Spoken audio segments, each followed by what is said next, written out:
Bonjour mes bien-aimés et bienvenue pour ce nouveau partage autour de la parole de Dieu. Consultez l'Éternel en tout temps, tel est le thème que nous abordons cette semaine. Nous sommes dans une période où on a affaire à tout un tas de coachs, coachs sportifs, coachs de vie, coachs même spirituels. On a tout un tas de coachs parce que l'être humain en fait a besoin d'être guidé, qu'on lui donne des directions parce que les gens sont perdus, parce que les gens ne savent pas quoi faire de leur vie, parce que les gens ne savent pas où aller. On a besoin de coachs en tout genre pour être conseillé à tout va, tout simplement. Et en tant qu'enfant de Dieu, je dis pas que les coachs sont mauvais, parce qu'il y a des coachs qui ont aidé plein de gens, y compris des enfants de Dieu, parce que il y a des coachs qui se basent sur la parole de Dieu pour vous aider, d'accord? Que ce n'est pas forcément mauvais, mais un petit bémol dans ça, c'est que votre coach ne doit jamais remplacer le Seigneur.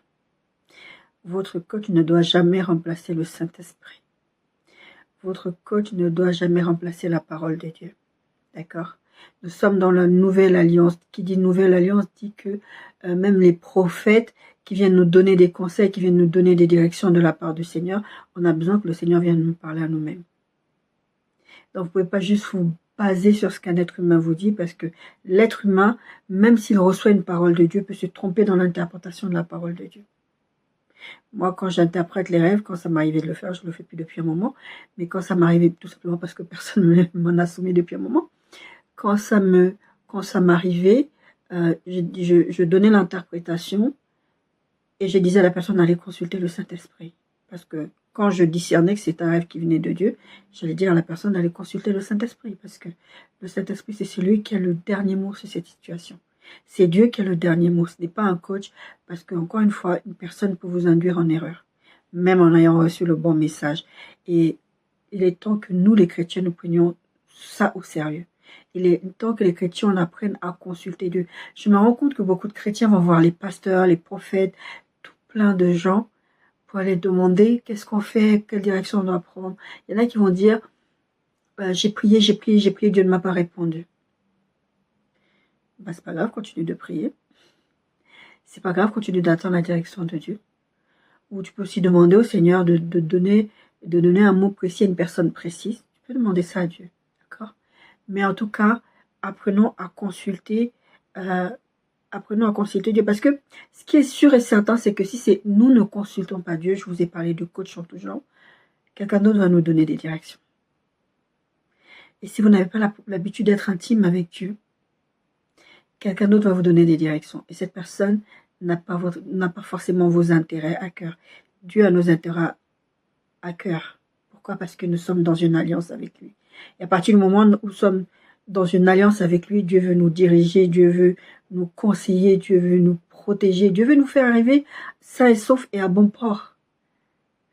Il a des projets de bonheur, oui, mais il a aussi notre salut. Il veut nous amener jusqu'au bout de la course. Il veut nous amener dans la bonne destinée. Et pour ça, nous avons besoin de prendre au sérieux l'alliance que nous avons avec lui. Et pour ça, à chaque fois qu'on doit bouger, à chaque fois qu'on doit prendre des décisions, à chaque fois qu'on a des choix à faire, à chaque fois qu'on doit prendre des directions, quoi que nous fassions, consultons Dieu. C'est pour notre bien que je dis ça. C'est pour notre vie, c'est pour nous éviter des souffrances inutiles, c'est pour nous éviter de pleurer à tout va. Mais Seigneur, je ne comprends pas. Mais Seigneur, ceci, mais Seigneur, cela. Pourquoi? Parce qu'on ne consulte pas Dieu. Et on perd un temps précieux. Il y a des destinées qui ont été gâchées parce qu'ils n'ont pas consulté Dieu. Il y a des gens, je vais vous donner quelques exemples dans la Bible aujourd'hui, qui sont morts parce qu'ils n'ont pas consulté Dieu. Il y a des gens qui se seront retrouvés trompés parce qu'ils n'ont pas consulté Dieu. On verra le cas du peuple avec Josué et les Gabaonites. C'est un cas, le Seigneur m'avait donné depuis longtemps ce message-là à faire, et je ne l'ai toujours pas fait. Il se trouve qu'aujourd'hui j'utilise ce verset. En tout cas, vous pouvez vous retrouver dans une situation compliquée, dans des alliances différentes, avec des gens différents, parce que vous ne consultez pas Dieu. Il en va de votre vie, de votre destinée, de votre salut. C'est important. Proverbe 3, 5, 8 dit ceci. Confie-toi en l'Éternel de tout ton cœur et ne t'appuie pas sur ta sagesse. Reconnais-le dans toutes tes voies et il aplanira tes sentiers. Ne sois point sage à tes propres yeux. Crains l'Éternel et détourne-toi du mal. Ce sera la santé pour tes muscles et un rafraîchissement pour tes os. le fait de laisser le Seigneur vous parler dans vos situations, le fait d'aller se confier dans le Seigneur, d'aller consulter Dieu, va vous faire avoir une meilleure santé.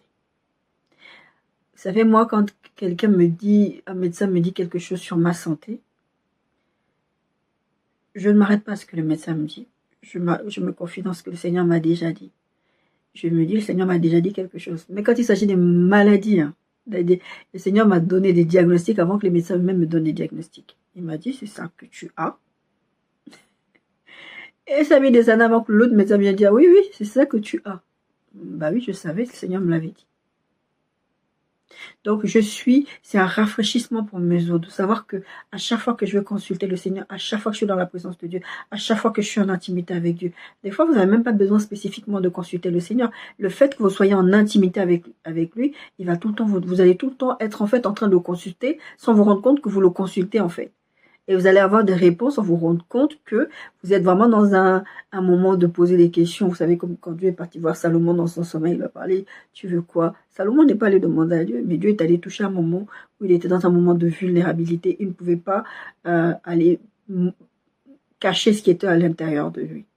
Parce qu'à ce moment-là, ce qu'il avait à cœur, c'était les intérêts de Dieu. D'accord? Psaume 32, 8, je t'instruirai et je te montrerai la voie que tu dois suivre. Je te conseillerai, j'ai le regard sur toi. C'est ce que Dieu veut faire avec nous. Nous donner la bonne direction, nous conduire sur le bon chemin, nous amener, même si le chemin ne ressemble pas à ce à quoi vous vous attendez. Vous savez, en tant qu'enfant de Dieu, quand Dieu nous conduit dans des chemins, on a l'impression, parce que la Bible dit, nous conduira vers des verts pâturages, etc. Les bénédictions de l'Éternel ne sont pas épuisées, elles se renouvellent chaque matin. Non, c'est pas ce verset, c'est l'autre verset qui parle du fait que les bénédictions de l'Éternel ne se franchissent d'aucun chagrin. Et je vous ai déjà prêché là-dessus. Pourquoi? Parce que le Saint-Esprit m'avait enseigné sur ce verset-là. Et vous avez l'impression que quand le Seigneur vous amène sur un chemin, il n'y aura pas d'embûches. Et dans la vie, vous savez que en tant qu'enfant de Dieu, il y a des embûches. Le Seigneur m'avait parlé dans un rêve une fois. Il me montrait en fait un chemin que je devais prendre. Et je devais prendre ce chemin, je devais rejoindre ma fille et ma sœur de cœur sur un autre endroit. En attendant, je devais prendre un chemin. Il se trouve que j'ai pris un chemin. Je ne sais plus qu'est-ce qui s'est passé sur la route, où on nous a demandé de descendre du train en cours de route, ou c'est moi qui suis partie trop loin sur la route, ou je ne sais plus. Toujours est-il que, à un moment donné, on nous a séparés, on nous a dit de prendre un autre train, d'aller dans une autre direction, et je me suis retrouvée dans une autre direction. Et après, pour revenir sur le bon chemin, oui, j'ai dû m'endormir. Je pense que dans mon rêve, j'avais dû m'endormir à un moment donné, où j'ai pas fait attention. Quelque chose s'est passé qui a fait que je suis restée trop longtemps dans le train dans lequel j'étais. Je viens de comprendre quelque chose. Donc, je suis restée trop longtemps dans le train dans lequel j'étais. À un moment donné, quand je me rends compte que j'ai raté la station, en fait, je dois revenir sur le rond-point pour revenir prendre le train et pour repartir dans la bonne direction. Et en fait, ce qui s'est passé, c'est que entre-temps, dans mon rêve, la nuit était tombée. Et quand la nuit tombe, le train, en fait, il s'arrête à une certaine heure.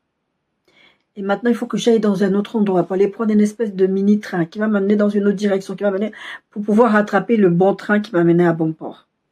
Et ce qui va se passer, c'est que il va y avoir tout un tas de péripéties, mais en tout cas, à un moment donné, on va passer sous... Je suis pas la seule. Dans mon rêve, je suis pas la seule à avoir fait un mauvais choix à un moment donné. On est plusieurs personnes. On est en train d'aller tous dans la même direction, en fait. Et ce qui se passe, c'est que à un moment donné, on va se retrouver dans un souterrain. Dans ce souterrain, il y a un chemin qui va vers la droite et un chemin qui va vers la gauche. Et le chemin qui va vers la gauche est très, très éclairé. Le chemin est très, très éclairé. Là-bas, il y a un train qui va nous prendre là-bas. Mais le train ne nous amène pas à bon port. Et il y a une voix qui me dit à l'intérieur de moi, prends le chemin de droite. Donc, moi, je prends le chemin. Et je suis pas aussi, encore une fois, à ce moment-là, je suis pas la seule qui a reçu cette instruction de prendre le chemin de droite. Sauf que la première fois qu'on a reçu cette instruction-là, les personnes avec qui j'étais, on reçoit cette instruction, on prend le chemin de droite, arrivé là, c'est tout noir, c'est tout sale, il y a du caca par terre, il y a plein de choses. Après, on commence à voir des bestioles qui grouillent, après, on commence à voir des serpents de toute taille. Plus on avance, en fait, plus on se retrouve dans une espèce de forêt, et il y a des serpents de toute taille. À un moment donné, on s'est tous arrêtés, on a fait, oh non, on ne va pas prendre ce chemin. Pas du tout, on va pas prendre ce chemin, on va repartir vers le chemin qui était éclairé et qui avait l'air bien. Parce que les autres personnes, le groupe avec lequel on était, les autres personnes n'ont même pas cherché à prendre le chemin de droite parce qu'il n'y avait pas de visibilité, en fait, tout simplement. Quand tu prenais le tunnel, tu allais vers la droite, il n'y avait pas de visibilité dans mon rêve. Et donc, ces personnes-là qui ont vu qu'il n'y avait pas de visibilité, ils se sont dit, non, on va même pas essayer d'aller tenter. Moi et d'autres personnes, on a quand même tenté d'aller voir ce qui se passait. Et quand on est arrivé avec tout ce qu'on avait déjà vu avant, on a dit, c'est dégoûtant, bon, on va quand même, d'autres personnes encore en faire rebrousser chemin. Moi, avec d'autres personnes, on a continué à avancer. Et c'est là qu'on s'est retrouvé face à tous ces serpents qui nous menaçaient. Et on s'est dit, on va pas y aller. On a rebroussé chemin. À 3 fois, le Saint-Esprit dans mon rêve va me dire, reprends le chemin de droite. Et le chemin de droite, c'était là, il y avait tous ces bestioles, tous ces serpents, tous ces trucs. Et à un moment donné, plus on avançait vers la gauche, qui était éclairée, qui avait l'air bien, il n'y avait pas de bestioles, il n'y avait rien. Dans mon rêve, c'était plus on s'éloignait du chemin. Plus on allait s'éloigner du chemin. Et à un moment donné, moi, je décide que, quoi qu'il en soit, plusieurs fois, à 3 reprises, dans mon rêve, à 3 reprises, je pars, je reviens, je pars, je reviens, je pars, je reviens. Je me dis, trop compliqué. Je viens aussi de comprendre ce rêve. Je pars, je reviens. Et à un moment donné, à la dernière fois, le Saint-Esprit me dit, ne t'inquiète pas, il ne va rien se passer. Les serpents ne vont rien te faire. Toutes ces bestioles que tu as vues ne vont rien te faire. Ne t'inquiète pas, avance. Genre, je suis avec toi, il ne va rien se passer. Et je regarde les autres, je les vois, ils sont en train de se perdre. Dans mon rêve, je vois qu'ils sont en train de se perdre, tout simplement. Et eux aussi, on leur a parlé, le Seigneur aussi leur a parlé, mais ils ne voulaient pas écouter parce que le chemin avait l'air trop compliqué, il y avait trop de choses difficiles. Et donc, moi, j'avance. Et au moment où j'avance dans cette forêt, il y avait, quand je vous dis, j'ai encore la sensation maintenant, il y avait des serpents de toutes les tailles, de gros serpents, de petits serpents, des venimeux, des non venimeux, des serpents. C'était dégoûtant. Je déteste les serpents. Et j'avance. Et ce qui va se passer dans mon rêve, c'est que plus j'avance où il y a les serpents, dans moi, ils n'ont pas moufté. Ils n'ont pas bougé. Et c'était comme une espèce de rideau. Je ne sais pas si vous êtes déjà allé dans certains logements. Moi, je sais qu'en Afrique, il y avait beaucoup de ces choses-là. Des rideaux, vous savez, avec des perles, des choses comme ça. En fait, c'est des rideaux en fait qui s'ouvrent comme ça. C'est comme si vous aviez... En fait, ces serpents, c'était des espèces de lianes ou des espèces de trucs. En fait, ils s'ouvraient et me laissaient passer. Si je n'avais pas écouté le Saint-Esprit à ce moment qui me disait, c'est ça le chemin que tu dois prendre, j'allais me perdre avec les autres. Mais le fait est que j'ai obéi à un moment donné et le conseil de Dieu ne va pas forcément être sur le moment. Oui, sur le moment, les bénédictions ne se font suivre d'aucun chagrin. Ça veut dire que le résultat ne te se fera suivre d'aucun chagrin. Mais sur le moment, ça va être difficile. Sur le moment, ça va être compliqué. Sur le moment, ça peut être compliqué. Pas forcément. Ça peut être compliqué. Mais Dieu t'envoie là-bas. L'intimité avec le Saint-Esprit va vous permettre de discerner que c'est le bon chemin. Parce que dans mon cas, dans ce rêve-là, je sais à quoi ça correspond dans la réalité, c'était le bon chemin. Mais des fois, ça peut être un mauvais chemin. Et la seule façon de savoir ça, c'est de consulter Dieu. Je t'instruirai, je te montrerai la voie que tu dois suivre, je te conseillerai, j'aurai le regard sur toi. 2 Samuel 2, 1 à 3. Vous savez, David va être un roi très très jeune, il va continuer à aller perdre les brebis, il va continuer à se passer des choses, David va grandir, David va commencer à servir, David va tuer Goliath, David va commencer à servir Saül, il ira à la guerre pour Saül, plein de choses comme ça vont se passer. Et vous savez, Saül va le prendre en grippe, Saül va vouloir le tuer. Mais à un moment donné, Saül va faire tout un tas de bêtises parce qu'il ne va pas écouter la voix de Dieu, et ben il va finir par mourir. Ils vont aller dans une guerre où ils sont pas censés. Il va monter tout un plan, il va même aller consulter une nécromancienne à un moment donné. Enfin, il veut tellement garder le pouvoir, il veut tellement garder la royauté alors qu'elle lui a déjà été retirée, même s'il est toujours dans la position. Il va finir par mourir, lui et ses fils. Et dans un de ses fils, c'était le prophète Jonathan. Vous savez, le prophète de David, là, qui était très très ami, que David aimait beaucoup. Et il va mourir. Et maintenant, David va commencer son processus pour être roi, on va dire. Parce que là, il est un roi depuis très très jeune, certes, mais il n'est pas encore la position, d'accord? Et là, à un moment donné, il doit savoir, il va aller habiter où. Il n'est pas au palais encore pour l'instant. Mais là, il va aller habiter où. Là, à ce moment-là, David a déjà plusieurs épouses. Il a déjà 2 épouses, Achinoam ou Akinoam, je ne sais pas comment ça se lit, d'Israël, et Abigail de Carmel, femme de Nabal. Il va demander, la Bible dit, après cela, 2 Samuel 2, verset 1, après cela, David consulta l'Éternel, c'était après la mort de Saül et Jonathan, tout ça. Monterai-je dans une des villes de Juda? Parce que, en fait, il demande à Dieu, où est-ce que je vais établir mon fief? Qu'est-ce que je fais? Où est-ce que je me pose pour que je fasse les opérations de où tu veux que je sois, en fait? Et il va lui dire, monterai-je dans une des villes de Juda? L'Éternel lui répondit, monte. David dit, où monterai-je? Et l'Éternel répondit, à Hébron. Le Seigneur va pas simplement lui dire, monte, vas-y dans une des villes de Juda, parce que les villes de Juda, il y en a plusieurs, d'accord? Comment le Seigneur m'a demandé de venir en Bretagne? Bah, je suis allé lui demander, je lui ai dit, ok, tu me dis d'aller en Bretagne, mais où en Bretagne? C'est ça, consulter les seigneurs, d'aller lui demander son avis, d'aller lui demander son approbation, d'aller lui demander son choix, d'aller... Oui, il nous a donné le libre arbitre. Oui, il nous a laissé le choix de faire nos choix. Beaucoup de gens vont vous prêcher en vous disant, Dieu ne va pas vous donner un époux, c'est vous qui devez choisir. À la fin, oui, c'est vous qui allez choisir, avec les conséquences qui vont avec. Et moi, le simple exemple que je prends pour vous dire simplement que quand vous faites des choix et que vous n'allez pas consulter Dieu, c'est le choix de l'enfer. Je dis toujours, les gens choisissent d'aller en enfer. Pourquoi? Parce que vous ne voulez pas marcher selon les voies de Dieu. Et à un moment donné, vous allez vous retrouver en enfer. Vous dites, comment un Dieu si aimant a pu m'envoyer en enfer? Non, c'est votre choix. C'est votre libre choix d'aller vous marier avec qui vous voulez, d'aller faire ce que vous voulez de votre corps, vous tatouer, tout ça. Moi, quand quelqu'un vient me poser la question sur la question des tatouages, je ne vais même pas lui sortir les textes de Lévitique. Avant, je les sortais les textes de Lévitique. Maintenant, je dis simplement une seule chose. Tu ne t'appartiens plus. Ton corps ne t'appartient plus. Ton corps est le temple du Saint-Esprit. Tu ne peux pas aller le tatouer comme tu veux. À ce moment-là, va poser la question au Saint-Esprit. Va poser la question au Saint-Esprit. Et souvent, vous n'allez pas poser certaines questions au Saint-Esprit parce que vous savez que le Saint-Esprit est susceptible de vous dire non. Très certainement va vous dire non. Et donc, vous n'osez pas. Donc, vous allez prendre vos décisions. Vous dire, ah, Dieu m'aime, Dieu me connaît, Dieu sait que c'était pour décoration, c'était pas de l'idolâtrie en soi. Donc, vous allez prendre des décisions comme ça. Je dis ça même par rapport aux gens qui sont dans votre entourage. Vous savez à qui aller dire quoi. Moi, je sais que les gens qui viennent me demander des conseils savent que je ne vais pas leur donner des conseils de la chair. Si tu me demandes un conseil, je ne vais pas te donner un conseil de la chair. Même si je parle à un païen, je ne vais pas lui donner un conseil de la chair. Je vais lui donner un conseil de Dieu. Même si je ne vais pas forcément parler de Jésus et de Dieu dans l'affaire. Mais je vais donner un conseil basé sur la parole de Dieu. D'accord? Donc, c'est important de consulter Dieu. Consulter Dieu dans plusieurs situations. Je ferai un petit peu des points tout à l'heure.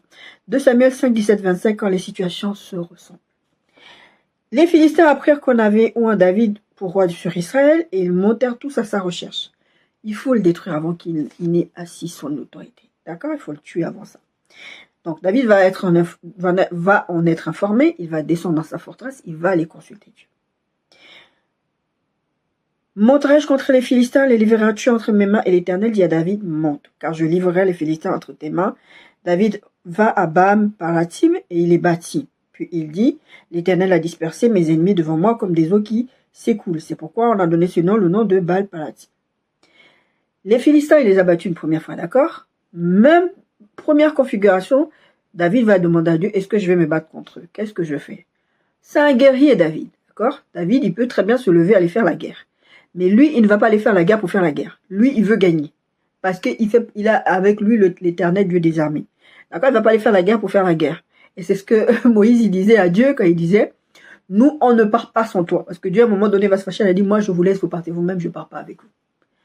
Et Moïse va dire à Dieu, mais si tu nous laisses, si on part sans toi, on va être battus, il va nous arriver des bricoles. Et puis, on va se moquer de toi. Regarde comment tu nous as fait sortir avec puissance d'Égypte. Et maintenant, tu nous dis, débrouillez-vous parce qu'on ne t'écoute pas. Bon, après, ça va s'arranger, mais bon. Ce peuple court comme dit l'Éternel. Donc, David va gagner ce premier combat. Dans le même de Samuel, à partir de verset 22, les Philistins montèrent de nouveau. Même configuration. Ils vont revenir à l'attaque au même endroit. Et cette fois-ci, David va pas se dire, Bon, la dernière fois quand j'ai consulté, je vous parle souvent de cette histoire, mais en fait c'est cette référence, c'est 2 Samuel 5. David va pas se dire, bon, la première fois quand j'ai consulté Dieu, Dieu m'a dit de monter et d'aller là-bas. Il va pas se dire, c'était la bonne direction déjà la première fois, je vais continuer à faire comme déjà Dieu m'a dit de faire. Non, David va retourner consulter Dieu. Les Philistins reviennent, même configuration, les Philistins reviennent, la Bible dit, les Philistins montèrent de nouveau et se répandirent dans la vallée de Réphaïm, et David consulta l'Éternel, et l'Éternel dit, tu ne monteras pas, tourne-les par derrière. Il va lui donner une autre stratégie. Il va dire, tu vas pas là, comme tu as fait la première fois, c'est pas comme ça, fais une autre stratégie. Et David va gagner encore. Pourquoi? Parce que David va faire ce que l'Éternel va lui ordonner et il va battre les Philistins. Il va encore gagner cette guerre-là. Pourquoi? Parce que il est allé consulter Dieu et Dieu lui a donné la stratégie. Je vous disais tout à l'heure, on a tendance à avoir des coachs en tout genre, on peut même avoir des meilleurs amis, des besties. Vous savez, il y a des gens qui sont autour de vous, et je vous dis ça pas pour que vous ayez un esprit de suspicion. Il y a des gens qui sont autour de vous qui ne sont pas vos amis. Je viens de regarder un truc animé, c'était hier ou avant-hier, j'ai regardé ça avec ma fille. Non, c'était samedi. J'ai regardé un nouvel animé qui est sorti sur Netflix, qui parle de, vraiment à l'intérieur, il y a un des personnages, en fait, ça n'a jamais été l'ami des personnages dans le dos. Mais il était gentil, il était le sapin dans ton jardin. Et à la fin, même moi j'étais choquée. Et tu regardes, tu dis, ah, mais ça a toujours été lui le méchant depuis le début. Oui, c'était lui le méchant depuis le début. Et quand vous n'apprenez pas à consulter Dieu, vous allez vous retrouver avec des gens qui vont vous donner des mauvais conseils, des gens qui veulent votre destruction. Il y a aussi des gens, ils n'ont pas forcément des mauvaises intentions vis-à-vis de vous. Ils essayent de vous aider, ils essayent de vous donner des bons conseils, mais c'est des conseils de la chair. Et vous savez, les conseils de la chair produisent des Ismaël qui vont vous faire la guerre. Les conseils de la chair vont vous conduire à avoir des Ismaël. C'est important de consulter Dieu. Et certains chrétiens vont consulter les médiums, vont lire les tarots des chrétiens. Ils vont avoir des cristaux chez eux, des choses comme ça. Et la Bible dit, Ésaïe 8, 19, si l'on vous dit consultez ceux qui évoquent les morts et ceux qui prédisent l'avenir, qui poussent des sifflements et des soupirs, répondez, un peuple ne consultera-t-il pas son Dieu? S'adressera-t-il aux morts en faveur des vivants? Certains chrétiens parlent des ancêtres. Ah, nos ancêtres. Et j'ai regardé une vidéo, c'était quand? C'était hier ou avant-hier, où la dame, elle faisait une vidéo, elle expliquait, c'était une américaine, c'était une vidéo en anglais, elle disait, alors ma cousine, c'était un sketch qu'elle faisait, mais en fait, le fond était là. Elle disait, alors ma cousine, elle me dit, pourquoi j'ai pris Jésus au lieu de consulter nos ancêtres? Et elle va lui dire à un moment donné, mais toi, les ancêtres que tu consultes, regarde comment ta vie est gâtée. Regarde comment ta vie est ce qu'elle est. Tous les jours, tu es en train de consulter tes ancêtres. Tes ancêtres, ils t'ont apporté quoi jusqu'à maintenant? Tes ancêtres sont morts. Tu ne parles pas des ancêtres, tu parles à des démons. Mais bien aimé, ne consultez uniquement que Dieu. Vous pouvez parler à vos gens. Vous savez, le Saint-Esprit m'a dit une fois, parce que je me plaignais de quelqu'un, de mon conjoint, et je disais, Seigneur, vraiment, j'en ai marre de cette situation. Ça, c'est encore toute une histoire que le Seigneur, vraiment, ça, c'est encore, cette histoire de conjoint, c'est toute une autre histoire. Et je me plaignais. Et à un moment, ce que je fais, je vais me plaindre auprès de mes sœurs. Cette situation avec cet homme, c'était vraiment il y a longtemps. Cette situation avec cet homme, j'en ai marre. Et le Seigneur va me dire, je t'ai envoyé cet homme. Et toi, à chaque fois que tu as un problème avec cet homme, tu vas te plaindre auprès de tes sœurs. Tu vas créer du ressentiment dans le cœur de tes sœurs. Viens me parler à moi. Viens te plaindre à moi. Parce que, en fait, quand tu vas dans la présence de Dieu, quand tu vas consulter Dieu, quand tu vas parler avec Dieu, que ce soit même pas pour forcément le consulter, lui, il va t'apaiser. C'est ce que le Saint-Esprit va me dire. Moi, je vais t'apaiser, je vais te donner des mots. Quand tu vas ressortir de ma présence, quand tu vas aller parler de lui, parce que c'est pas le fait de parler à mes sœurs qui dérangeait le Seigneur. C'est ce que je leur disais. Quand tu sors de la présence de Dieu, tu vas aller pouvoir parler. Mais il y a des gens avec qui vous parlez, vous ne savez pas avec qui ils fonctionnent. Vous savez, cet adage que les gens ont tendance à dire, on ne mange pas chez n'importe qui. Bon, on ne demande pas des conseils à n'importe qui. Vous êtes des enfants de Dieu, vous ne pouvez pas demander des conseils à n'importe qui. D'accord? Vous savez, à un moment donné, 1 Chronique 10, 1 3, enfin 1 Chronique 10, Saül va décider d'aller faire une bataille. Saül va se lever, il va décider. C'est là qu'il va mourir avec l'histoire que je vous ai lue tout à l'heure, à la fin, que David a pris. Parce qu'en fait, c'est entre 2 Samuel et le type des chroniques et un roi. Il y a des textes qui sont dans les mêmes environnements, les mêmes temps. Saül va monter un plan. Il va dire, je vais me déguiser, je vais faire ceci. En fait, il va monter tout un plan, mais comme il n'a pas consulté Dieu, il va aller sur le champ de bataille en se faisant passer pour ce qu'il n'est pas. Il va quand même être tué. La Bible dit, en Chronique 10, verset 13, Saül mourut parce qu'il se rendit coupable d'infidélité envers l'Éternel, dont il n'observa point la parole et parce qu'il l'interrogea et consulta ce qui évoque les morts. Vous savez le verset que je viens de vous lire du texte d'Ésaïe 8, 19. Parce que quand vous allez consulter les médiums, les gens qui consultent les morts, vous ouvrez des portes, vous attirez le mal sur vous. Vous donnez un droit légal à Satan de venir vous attaquer et de vous tuer. On va dire quoi? Oh, comment ça se fait que c'était un enfant de Dieu? Comment ça se fait qu'il est mort avant son temps? Dieu avait donné des promesses dans sa vie, il devait devenir ceci, il n'est pas arrivé. Moi, il y a une personne dans mon entourage comme ça. Et j'étais folle de rage parce que je me disais c'était tellement pas la volonté de Dieu. C'est une histoire de sorcellerie derrière. Des portes ouvertes. C'est pour ça que le Seigneur nous demande d'avoir une certaine attitude, de ne pas ouvrir des portes. Quand il dit comme ça, ne pas consulter les morts, ne le faites pas. Et l'Éternel, comme il n'a pas observé la loi de l'Éternel, et consultant et interrogeant ce qui évoque les morts, il ne consulta point l'Éternel, alors l'Éternel le fit mourir et transféra la royauté à David. La Bible dit que l'Éternel le fit mourir. Mais en vrai, c'est pas le Seigneur qui est venu le tuer. Le Seigneur a permis pour ça, parce que lui, il n'a pas écouté l'ordre. Il n'a pas consulté Dieu. Il allait faire à sa tête. Depuis le début, quand il a été rejeté par Dieu, c'est parce qu'il n'écoutait pas Dieu. Même quand on lui donnait des instructions sans même qu'il ait... D'abord, il ne consultait pas Dieu, parce que c'était pas lui à faire des sacrifices, certes, mais il y avait des prêtres qui étaient là, de la race des Lévites. Les Lévites étaient là, ils pouvaient juste aller demander à ce que les Lévites consultent Dieu pour lui. Il ne le faisait pas, il faisait à sa tête. Dieu va lui dire, tu vas le dévouer, ça pour interdire. Il ne va pas faire ce que Dieu va lui dire. Tout ce que Dieu va lui dire, il ne va pas le faire. Et en plus de ça, il va prendre des décisions sans consulter Dieu. Pouvoir lui monter à la tête. Et Saül va mourir comme ça. Ce que la Bible dit, ne consulta point l'Éternel, alors l'Éternel le fit mourir et transféra la royauté à David, le fils d'Isaïe. À Samuel 31, 8. À Samuel 30, c'est une histoire en fait où David va se retrouver dans une guerre, il va poursuivre un peuple, que le Seigneur, pareil, lui a envoyé, parce que David, il ne partait jamais à la guerre sans consulter Dieu. Le seul moment où il n'a pas consulté Dieu, regardez bien, je ne l'ai pas mis dans mes notes, je pense à ça maintenant. Le seul moment où il n'a pas consulté Dieu, c'est quand il y avait une campagne de guerre et tout ça, David n'est pas allé. Ce sont ces gens, c'est pour ça que notre verset, un de nos versets des bas, c'est « Te confie-toi à l'Éternel de tout ton cœur, ne tapez pas sur ta sagesse ». Et d'ailleurs, la Bible dit dans le texte, je vois, c'est Jérémie 17 qui dit ça, maudit soit l'homme qui se confie dans l'homme. Les hommes de David, les généraux de David vont lui dire, non, David, reste là, ne va pas, nous on va aller à la guerre, non, toi repose-toi. Et vous savez, la fois où David a fait ça, il est tombé sur Bathsheba. David, quand il devait aller à la guerre et consulter Dieu, la seule fois où il n'a pas consulté Dieu, il s'est retrouvé tête à tête avec Bathsheba. Et il va tuer Uri. Et tout un tas de mauvaises décisions vont découler de ce fait-là. Parce qu'il n'a pas consulté Dieu. Je viens de passer à ça. J'ai mis beaucoup de choses. Je n'avais même pas pensé à ça. Merci Saint-Esprit pour cette parole qui est venue dans mon cœur. Donc, du coup, David va se retrouver dans cette campagne de guerre. Et vont poursuivre les ennemis. Et à un moment donné, ils étaient établis. Ça, c'était avant qu'ils prennent le trône officiellement.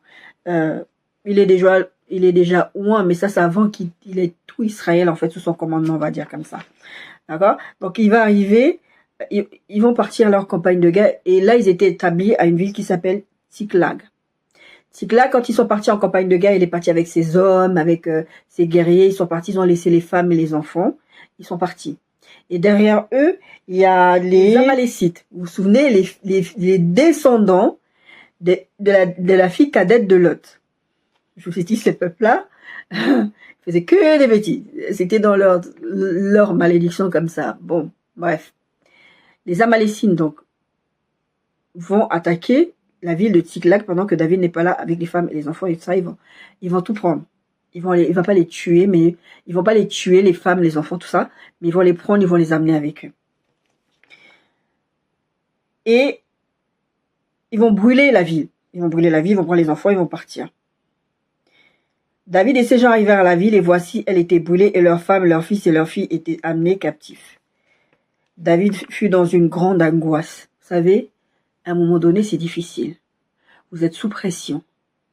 La situation devient compliquée. Samuel va lui dire, le Seigneur va parler par la bouche de Samuel, va lui dire, ne fais pas ce qu'a fait, je vais venir tel jour, tu me laisses attendre. Sous pression, il va dire, non, mais c'est parce que le peuple m'a mis sous pression, c'est parce que après les Philistins, ils nous entouraient, alors moi j'ai eu peur, c'est pour ça que j'ai fait les sacrifices.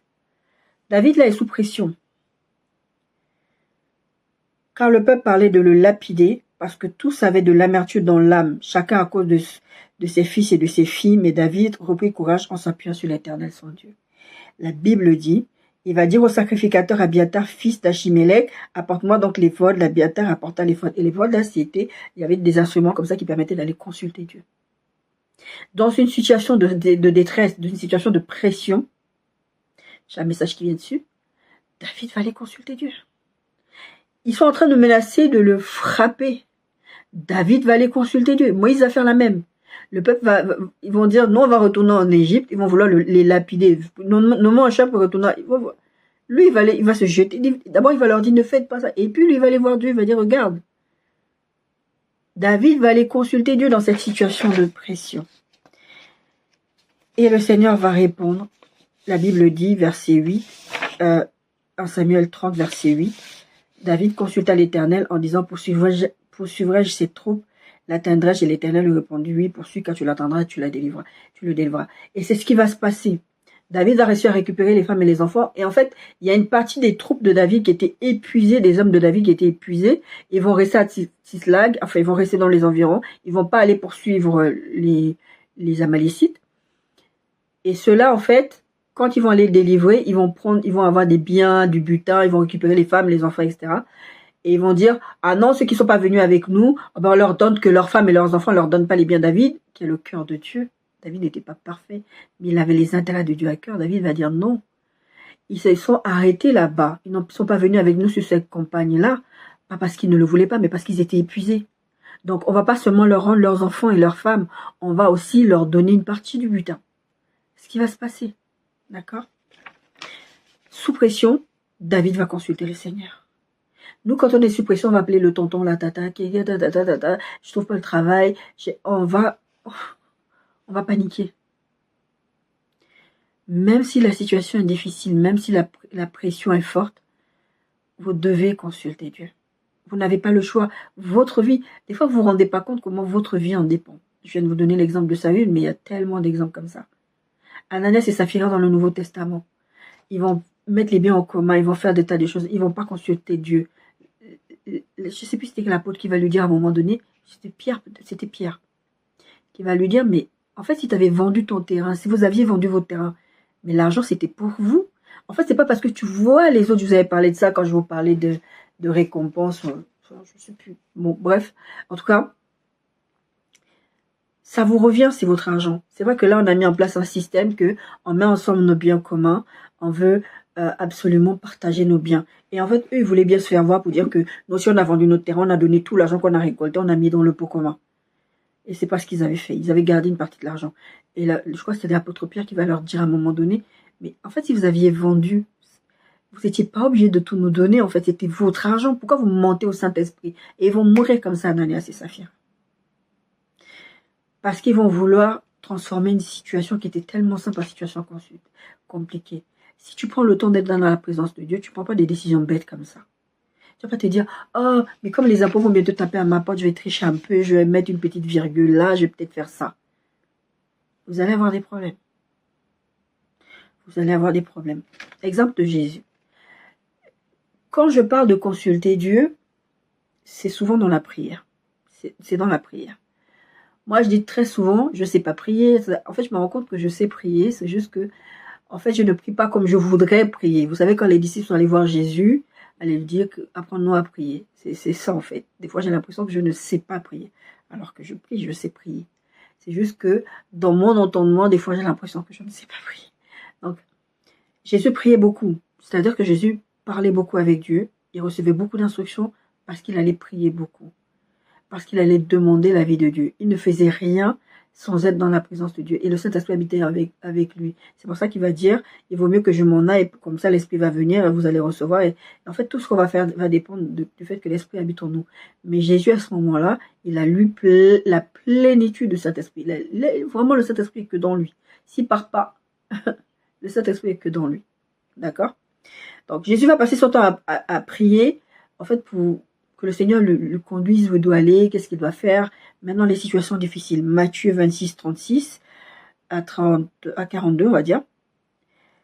Jésus va aller à Gethsémane. Vous savez, c'est avant la crucifixion. Il va aller à Gethsémane et il va dire à ses disciples, venez avec moi. Il est angoissé. Il est dans une situation d'angoisse parce que ce qui arrive est très difficile humainement pour lui. Et il va commencer à éprouver de la tristesse et de l'angoisse. Il va dire, mon ami Christ jusqu'à la mort, restez ici, éveillés avec moi. Bon, les disciples vont s'endormir. 2 fois, il va revenir, il va leur dire. Mais vous savez, les 2 fois, ce qu'il va faire, il va aller dans la présence de Dieu. Il va aller consulter Dieu. Il sait pourquoi il est venu sur la terre, Jésus. Il sait quelle est sa mission. Mais à ce moment-là, la pression est forte, la difficulté est forte. Ce qu'il est en train d'aller prendre sur la croix est tellement fort qu'il va aller dans la présence de Dieu, consulter Dieu, il va dire à Dieu, mon Père, s'il est possible que cette coupe s'éloigne de moi, toutefois non pas ce que je veux, mais ce que tu veux. Une 2e fois, il va encore s'éloigner, il va dire, mais pourquoi vous dormez, moi j'ai besoin de vous. C'est ce que je vous disais tout à l'heure en prenant mon exemple avec mes sœurs. Le Seigneur ne refuse pas qu'on parle avec des gens. Le Seigneur ne refuse pas qu'on ait des coachs, qu'on ait des gens qui nous conseillent et qui nous conseillent selon la parole de Dieu en plus. Mais c'est quand vous mettez la parole de ces personnes-là au-dessus de ce que Dieu dit qui mourrait. Ça devient votre idole. Il y a des gens parmi vous, vos pasteurs, vos prophètes, vos gens, votre époux, votre femme, vos enfants sont devenus vos idoles. Et vous allez plus vous confier dans ce que eux vous disent que dans ce que le Seigneur vous dit. Et vous allez vous retrouver dans les problèmes pour ça. D'accord? Donc Jésus va prier, Seigneur, que cette coupe s'éloigne de moi, toutefois non pas ce que je veux, mais ce que tu veux. C'est comme ça qu'il va dire à Dieu. Seigneur, c'est ma mission. Je sais que je suis là pour ça, mais vraiment, j'ai pas envie de le faire. Mais pas ce que tu veux. Et va aller jusqu'au bout de la mission, sinon on ne serait pas là, en train de prêcher le salut. D'accord? Marc 1, 35, 39, on est toujours dans l'exemple de Jésus. Vers le matin, pendant qu'il faisait encore très sombre, il se leva et sortit pour aller dans un lieu désert où il pria. Comme je viens de vous le dire, consulter Dieu, c'est dans la prière. C'est les instruments que David y prenait là pour aller consulter Dieu. En fait, c'est aller prier. Aller dire à Dieu, voilà, il y a cette situation, qu'est-ce que je fais? Seigneur, est-ce que je pars? Je vous disais tout à l'heure, je crois que je n'ai pas fini. Je vous disais, quand il fallait venir en Bretagne, maman Seigneur m'a dit, va en Bretagne. Bah, la Bretagne, c'est grand. Je vais où en Bretagne? Et le Seigneur, dans un rêve, va me répondre, tu vas dans telle ville. Et la ville ressemblait, en fait, en Bretagne, il y a 3 villes qui ressemblent, qui ont à peu près le même nom.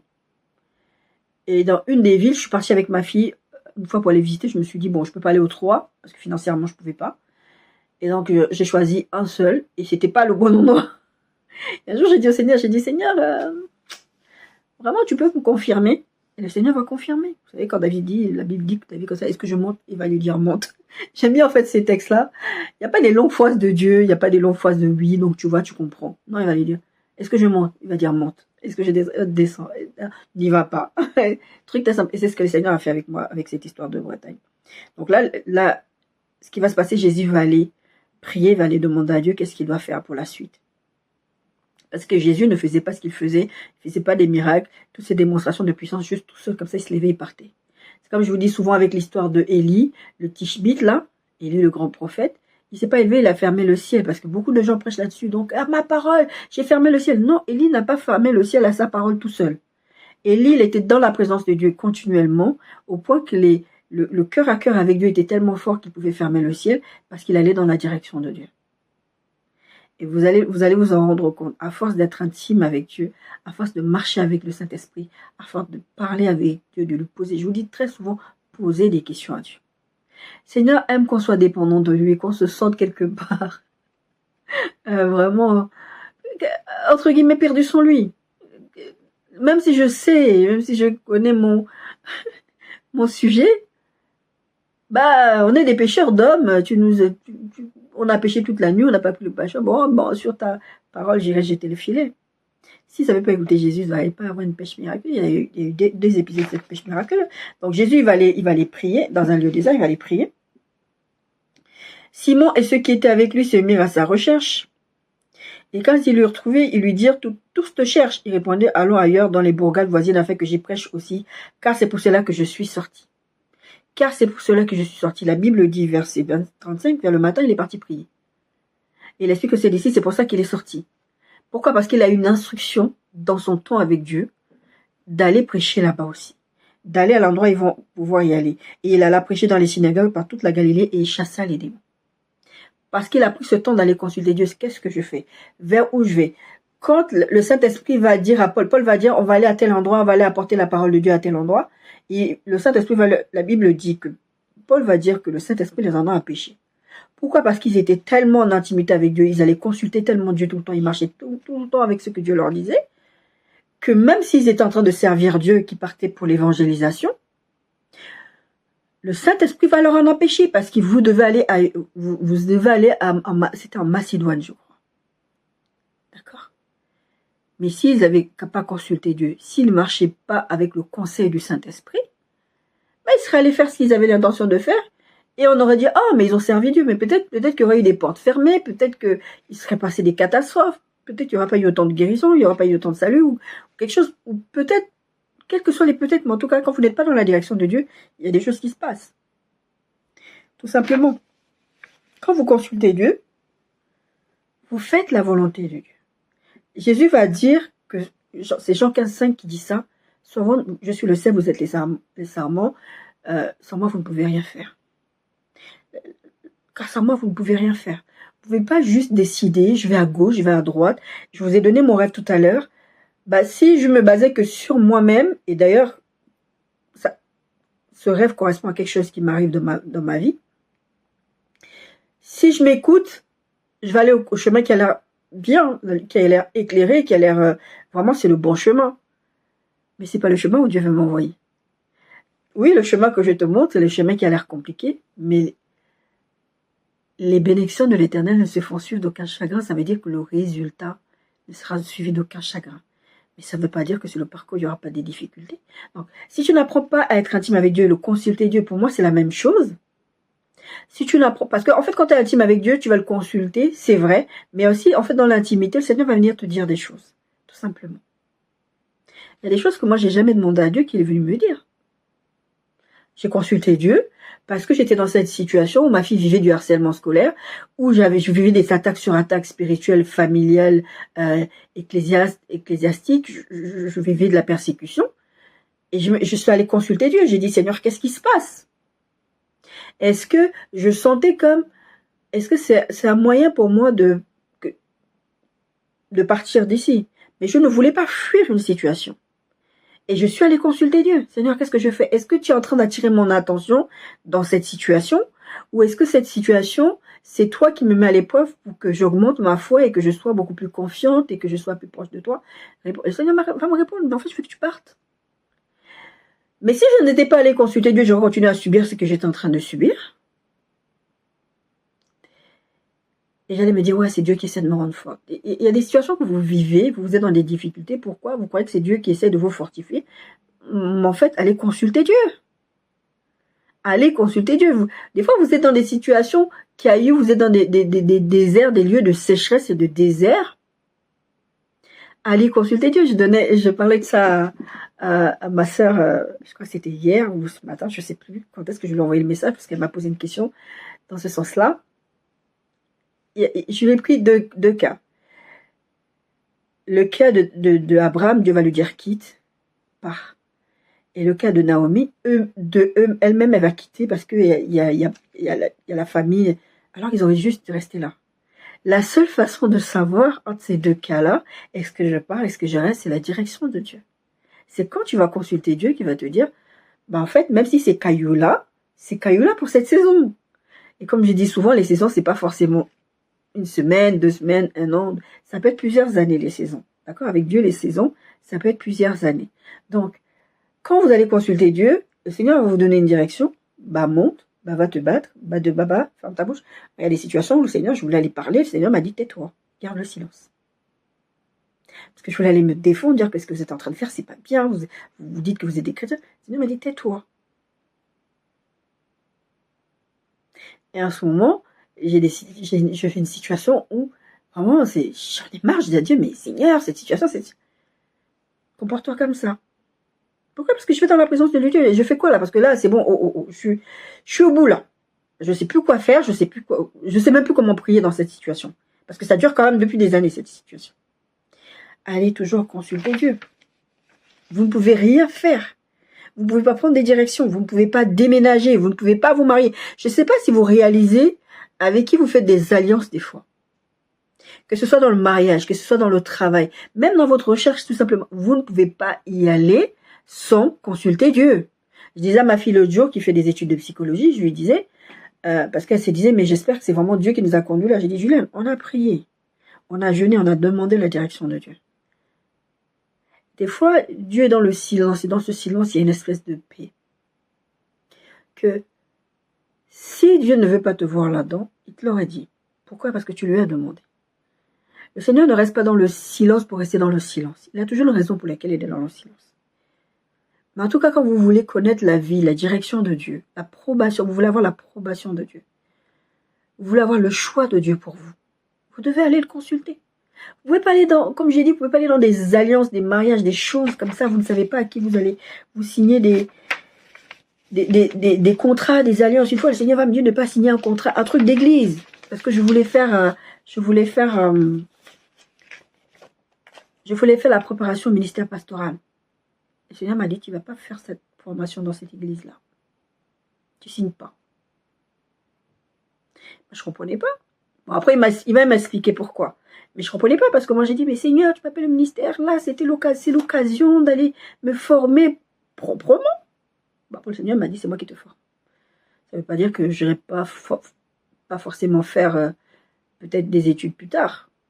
Quoique si, il m'a dit que je vais en avoir plus tard. Mais pour l'instant, en fait, ce que je fais, ma façon de prêcher, c'est le Saint-Esprit. Il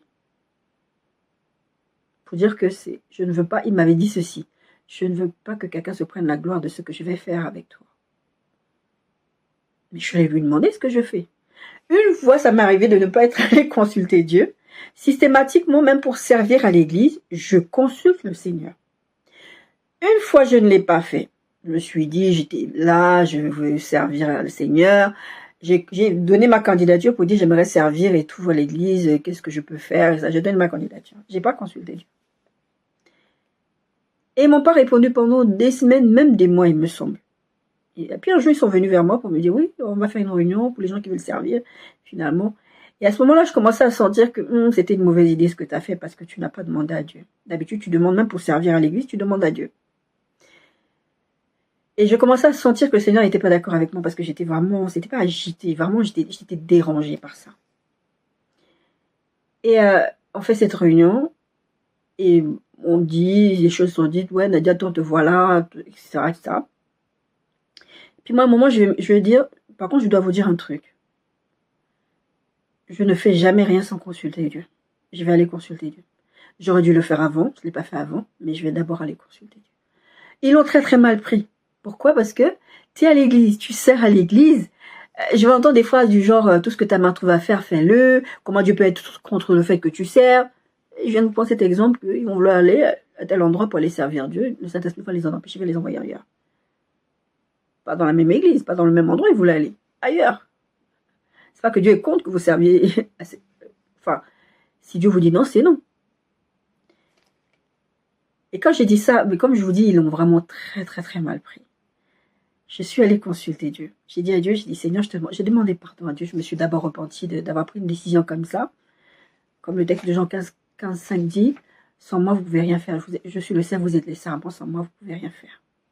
J'ai demandé pardon à Jésus, je lui ai dit, Seigneur, je demande pardon parce que j'ai pris une décision sans te consulter, alors que d'habitude, je ne prends pas de décision sans te consulter. Mais maintenant que j'ai fait, est-ce que tu penses que je devrais servir comme... Je sentais déjà que le Seigneur n'était pas d'accord. Mais est-ce que tu penses que je devrais quand même servir un peu? Enfin, j'ai vraiment demandé au Seigneur. Parce que voilà, je me suis déjà engagée. Je suis partie déjà dit que oui, j'étais prête à servir, etc., etc. Et le Saint-Esprit me répond, est-ce que j'étais envoyée?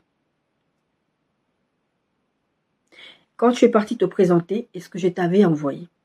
Regarde, tu te retrouves dans une situation compliquée. Maintenant, on te regarde bizarrement. Tu te retrouves dans une situation conflictuelle. Pourquoi? Parce que tu allais faire quelque chose sans me consulter. Au fond, c'était pas fondamentalement si grave que ça, dans le sens où il n'y avait pas mort d'homme. Mais je me suis mise dans une situation compliquée parce qu'après, ça s'est très très mal passé. Ils me regardaient de travers. Ils avaient des comportements maintenant bizarres avec moi. Ils avaient un peu ce côté de me mettre à l'écart. Bon, c'était aussi les périodes où le Seigneur me faisait comprendre. Mais quand tu es venu, non, c'était déjà je t'ai pas envoyé. Et deuxièmement, tu te mets dans des... Tu n'es pas censé rester ici. Puis il y a très souvent des églises où je suis partie. Le Seigneur me mettait en observation. Tu es là pour observer. Et moi, quand je viens, je commence à me dire, oh, il faut que je serve, est-ce que tu comprends, il faut que servir. Tout ce que ta main va faire, fais-le. Et je commence à m'installer. Et le Seigneur ne veut pas ça avec moi. Et donc, je me retrouve maintenant, je me suis retrouvée dans une problématique. On me regarde de travers, me traite d'une certaine façon. Parce que j'ai pris une décision que ce n'était pas le Seigneur qui m'avait envoyé. Vous allez vous éviter tellement de problèmes, de larmes, de perte de temps, de jugement, des choses que quand vous consultez Dieu. En toute chose, vous devez apprendre à consulter Dieu. Les disciples vont se mettre ensemble. Judas s'est suicidé. Qu'est-ce qu'on fait? Ils vont aller consulter Dieu. On choisit qu'ils vont choisir Matthias, je crois. Ils ne vont pas décider d'eux-mêmes que nous savons qu'il y a tant de disciples. On connaît le caractère d'un tel. On connaît ce... Judas était parmi eux. Je vous disais tout à l'heure, les gens, vous ne les connaissez pas. La seule façon de savoir qui est qui, c'est en allant dans la présence de Dieu. Pas pour juger la personne, pour dire, moi le Seigneur me dit, ouais, il y a quelqu'un dans ta famille qui a un esprit d'épiton. C'est pas pour que j'aille juger la personne, pour dire, oh, tu as un esprit d'épiton, t'es démoniaque. C'est pour que je prie. Et que je fasse aussi attention, parce que, du coup. D'accord? Psaume 25, 12, 15. Quel est l'homme qui craint l'Éternel? L'Éternel lui montre la voie qu'il doit choisir. Son âme reposera dans le bonheur et sa postérité possédera le pays. L'amitié de l'Éternel est pour ceux qui le craignent. Quand je vous parle d'intimité, c'est ça, c'est l'amitié. Cacherai-je quelque chose à Abraham? Tellement il est intime avec Dieu, tellement il est ami de Dieu. Dieu ne veut rien lui cacher. Quand Abraham il va demander quelque chose à Dieu, quand Dieu lui-même ne vient pas là, ils sont tellement ton pied, mon pied, qu'il n'y a pas de difficulté de ce côté-là. L'amitié de l'Éternel est pour ceux qui le craignent et son alliance leur donne instruction. Je tourne constamment les yeux vers l'Éternel car il fera sortir mes pieds du filet. Je tourne constamment les yeux vers l'Éternel car il fera sortir mes pieds du filet. Quand vous consultez Dieu, il va vous sortir des situations difficiles. Le filet, c'est vraiment le piège qu'on vous tend.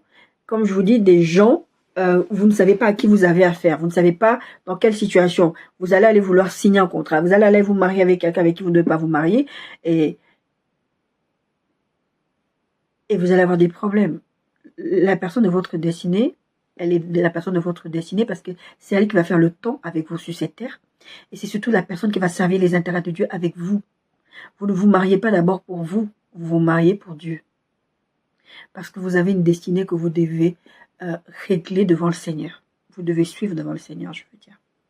D'accord? Donc, pour éviter les pièges, pour éviter tout un tas de situations, vous devez apprendre à consulter Dieu. Là, en fait, j'ai commencé les petits points, mais je ne les ai pas cités. Vous devez consulter Dieu. En fait, j'ai donné le texte de Jean 15, 5, parce que sans Dieu, on ne peut rien faire. Pourquoi on doit consulter Dieu? Parce qu'il va nous donner la direction. Donc, c'est le texte de Psaume 25 que je viens de vous lire. Il va vous donner la direction. Il va vous avertir. Le tome de Psaume aussi vous dit ça. Il vous fera sortir vos pieds du filet. Il va vous avertir. 1 Roi 22, 1, 38.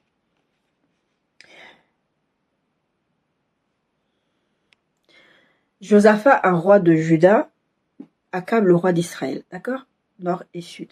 Nord, c'est Israël et sud, c'est Juda. Josaphat a une alliance familiale avec Akab. Il y a un mariage comme ça qui fait que, Akab va voir Josaphat, le roi Josaphat, il va lui dire, écoute Josaphat, moi je dois monter à Ramoth en Galade, je vais aller faire la guerre là-bas, j'aimerais que tu viennes avec moi. Josaphat lui dit, la première réponse de Josaphat, c'est de lui dire, oui, tu sais, on est ensemble, on va aller faire la guerre. Nous irons, moi comme toi, mon peuple comme ton peuple, mes chevaux comme tes chevaux. Ton pied, mon pied, on va le faire. Mais on va d'abord consulter Dieu. C'est ce que Josaphat va dire à Akab. Bon, il va dire, ok, on va aller consulter Dieu. Mais qu'est-ce que Akab va faire? Il a des gens dans sa cour qui sont soi-disant des prophètes. Peut-être que c'était des vrais prophètes à la base. Peut-être que ce sont des faux prophètes qui ont toujours été des faux prophètes. Mais peut-être que ce sont des vrais qui ont été corrompus. Je ne sais pas. Mais en tout cas, ils sont 400. Il va consulter 400 prophètes. 400 prophètes vont dire, vas-y, va dans cette guerre. Tu vas gagner cette guerre, Akab.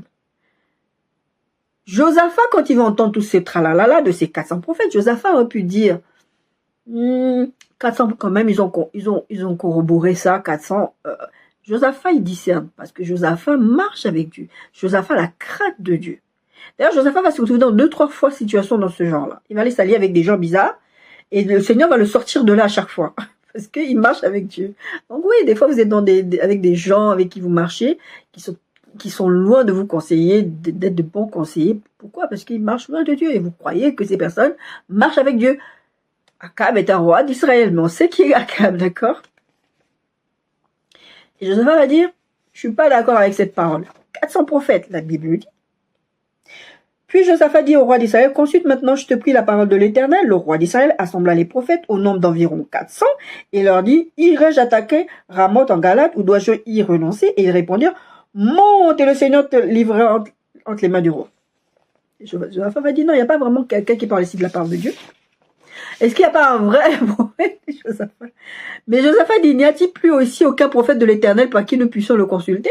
Parce qu'il a discerné que ce n'était pas des vrais prophètes de l'Éternel. En tout cas, qui ne parlaient pas de la part de Dieu. Et c'est là qu'il va y avoir cette histoire avec Michée. Akab va dire, oui, j'en connais un, mais lui, il ne prêche jamais il me donne jamais des bonnes prophéties. Il me dit jamais des prophéties qui vont me faire du bien, qui vont caresser mes oreilles. Faites-le venir. Et la personne qui va aller chercher Michée va dire à Michée, écoute, les autres là, ils ont déjà dit, les environ 400, ils ont déjà dit qu'on va y aller, on va gagner la guerre. Tu dois dire la même. Michée, comme il a peur, parce que Michée se faisait tabasser parce qu'il donnait des prophéties de la part de l'Éternel. Encore une fois, sous pression, Michée arrive, lui a déjà donné l'instruction, il dit, quand tu vas arriver là-bas, tu vas dire la même chose que les autres ont dit. Tu vas dire que oui, montez et vous allez gagner la guerre. Et c'est ce que Michée va faire. Mais Josaphat va le discerner ça. Josaphat va dire, Michée, tu es sûr de ça, dis la vérité. Michée va dire, non, si vous y allez, vous allez mourir. De toute façon, toi, Akab, tu vas mourir. Il va vraiment... Et la Bible dit qu'on va l'enfermer, on va le frapper, D'ailleurs, il y en a là, comment il s'appelait là? Le faux prophète, là, il va le gifler, il va dire, tu l'as vu venir celle-là? Puisque toi, tu vois les choses de Dieu. Et Akab va mourir dans cette guerre. Akab va mourir dans cette guerre. Et Josaphat va être préservé. Parce que Akab va se déguiser en se disant, je vais me déguiser. En plus, il est parti chercher Josaphat. Il va laisser Josaphat dans sa tenue royale. Et lui, il va pas mettre une tenue royale. Et sa tenue, pour pas qu'on remarque qu'il est roi. Et je lui dis quand même, t'es allé chercher Josaphat.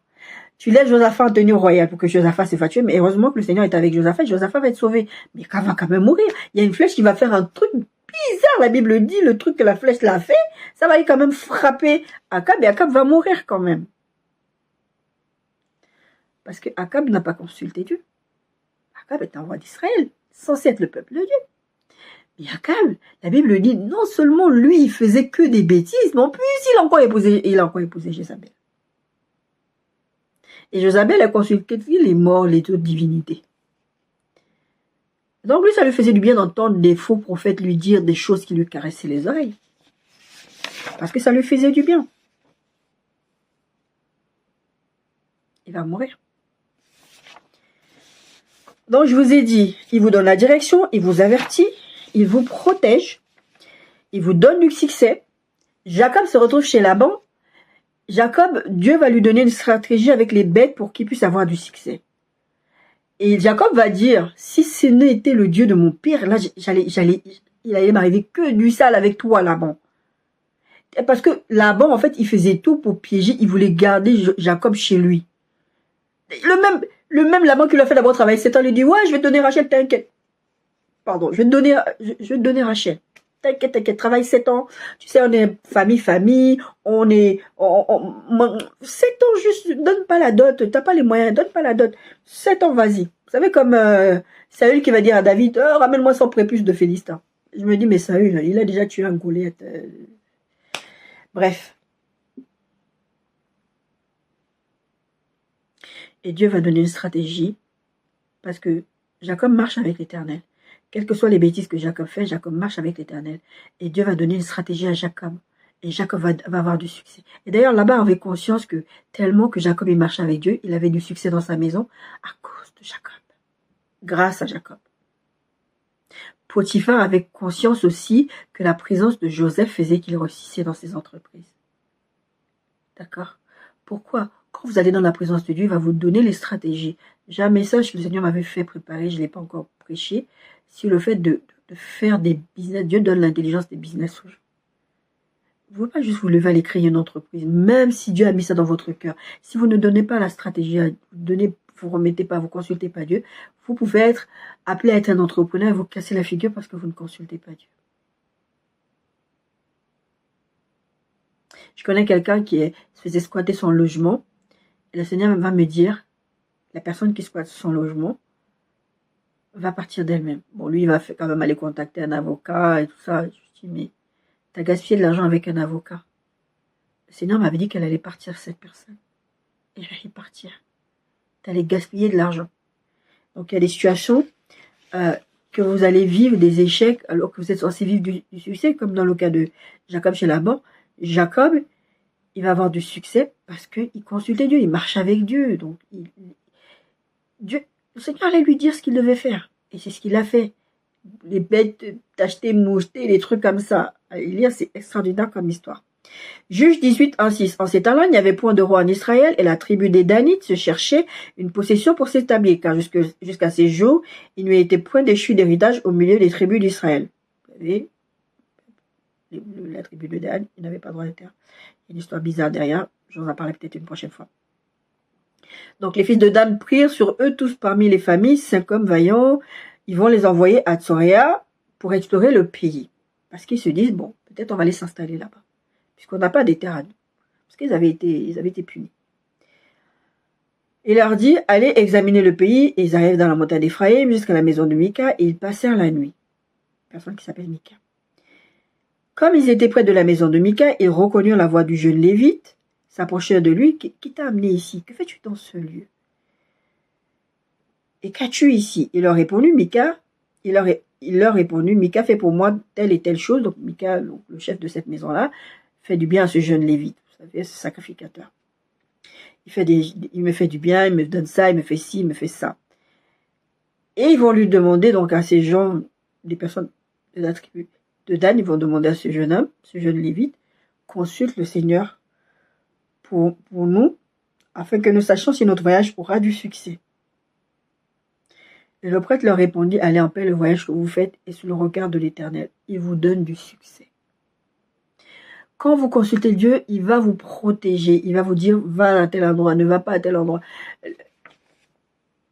Le Seigneur va vous emmener dans des directions où vous n'aurez jamais pensé.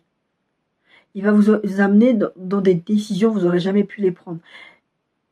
Il y a des personnes avec qui vous vous mariez parce que vous vous mariez avec vos regards. Ou comme vous êtes marié à l'église, vous dites c'est la volonté de Dieu. Et on va se dire, mais comment ce pasteur a divorcé? Comment cette femme cette servante de Dieu a divorcé? Comment ces chrétiens se sont divorcés? Parce que vous êtes allé choisir des gens selon votre cœur. Le Seigneur m'a expliqué un jour, une fois, parce que je lisais la Bible, et par rapport à une autre situation que j'étais en train de vivre, j'ai posé des questions. Parce que moi, je vous dis, posez des questions au Seigneur, posez des questions au Saint-Esprit. Je posais la question au Saint-Esprit. Je dis, mais Seigneur, c'est écrit dans ta parole que on ne doit pas délier ce que tu as uni, etc. J'étais dans une conversation comme ça avec le Seigneur. Et le Seigneur va me répondre, mais les gens ne comprennent pas cette parole. Mais c'est à cause de la dureté de votre cœur, veut dire que c'est avant même le mariage. Vous prenez des directions où Dieu ne vous a pas envoyé. Vous allez vous marier avec des gens que Dieu ne veut pas que vous épousiez. Et après vous dites comment c'est marié à l'église. C'est que c'est forcément la volonté de Dieu. Il y a des gens qui n'ont rien à faire ensemble. chrétiens, chrétiens, vous n'avez rien à faire ensemble. Vos destinées ne sont pas compatibles.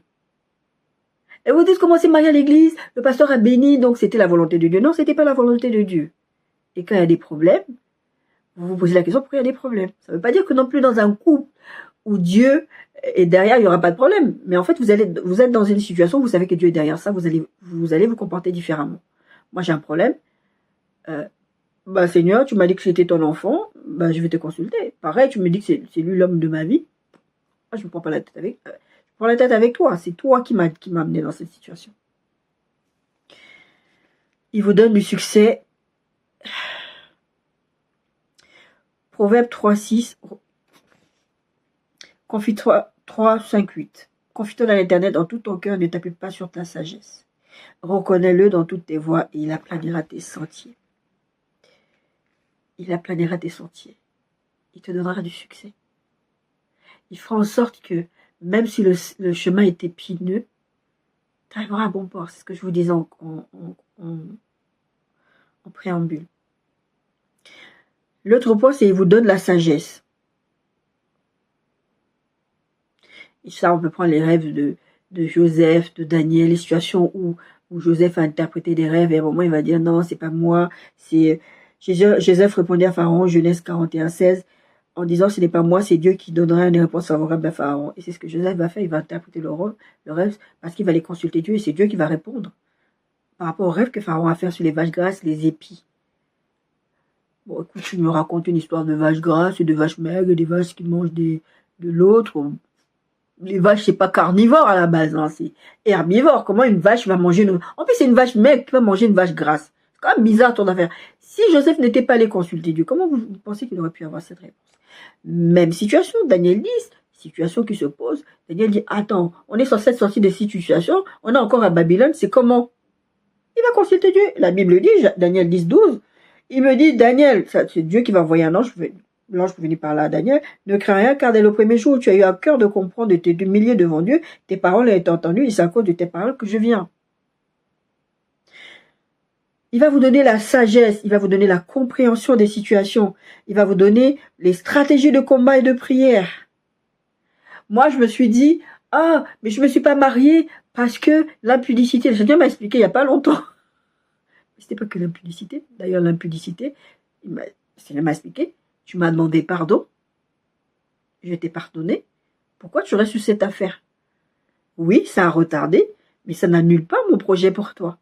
Mon problème avec toi, c'est que je t'avais donné une instruction. Quand tu es venu me parler quand on a parlé, toi et moi, de mariage, j'ai t'ai donné une instruction. J'ai t'ai dit de couvrir ton futur époux par la prière.